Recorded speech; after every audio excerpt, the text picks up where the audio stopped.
ఈ బిజినెస్ ఏదైనా మీ ఊర్లో ప్రమోషన్ చేయాలంటే అది సుమన్ టీవీతోనే సాధ్యం. ఇప్పుడే సంప్రదించండి. పైన ఏముంది ఈరోజు మన కూటమిలో భాగమైన జనసేన అధ్యక్షుడు గారు పవన్ కళ్యాణ్ గారు రోజు వచ్చి ఇక్కడ ఏదైతే మరి కూటమి అభ్యర్థి జనసేన అభ్యర్థికి తిరుపతి సీటు కేటాయించడం జరిగింది.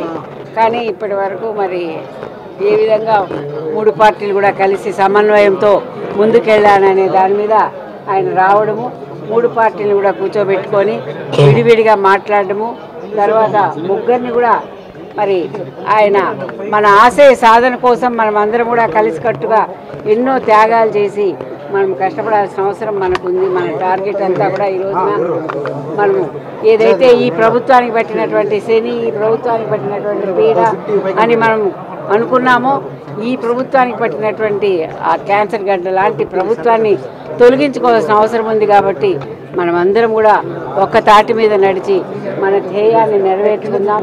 మన పిల్లల భవిష్యత్తు, మన ఫ్యూచర్ ఏదైతే ఉందో మన భవిష్యత్తు గ్యారంటీని మనం ఈ రోజున కొట్లాడి ఈ యుద్ధంలో, ఈ ఎన్నికల్లో పోరాడి సాధించుకోవాల్సిన అవసరం మనకి ఏర్పడింది. కాబట్టి మీరందరూ కూడా ఆ విధంగా చెయ్యాలని నేను ఇంత దూరము మీ అందరినీ కూడా సమన్వయపరచడానికి వచ్చాను. మీరు గుర్తించి అవసరాన్ని మనం ఈ రోజున అత్యవసరంగా తీసుకొని మనం తప్పకుండా పోరాడి మనం ఏదైతే ధ్యేయంగా ఎందుకు కలుసుకున్నామో దాన్ని నెరవేర్చే దిశగానే మన అందరి దృక్పథం ఉండాలి.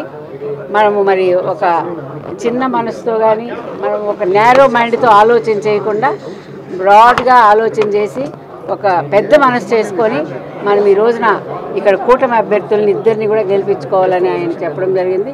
దానికంతా కూడా ఈ రోజున మా పార్టీ ఉన్నటువంటి క్లస్టర్ ఇన్ఛార్జెస్, స్టేట్ నాయకులు అందరూ కూడా మరి ఆయన చెప్పినటువంటి మాటలకు కానివ్వండి, మనం తీసుకున్నటువంటి నిర్ణయానికి కానివ్వండి కట్టుబడి తప్పకుండా ఈ కూటమి అభ్యర్థుల విజయానికి కృషి చేసే దిశగా కూడా అందరూ కూడా ఈ రోజున ఆయన చెప్పినటువంటి మాటలతో నిర్ణయాలు తీసుకొని తప్పకుండా రేపు జరగబోయేటువంటి ప్రచారంలో కానీ అన్నింటిలో కానీ అందరూ కూడా సంపూర్ణ మద్దతు పలికి సంపూర్ణంగా పనిచేసి కూటమి అభ్యర్థులను గెలిపే దిశగా మా యొక్క పనితనం ఉంటుందని కూడా తెలియజేస్తున్నాను. ధన్యవాదాలు.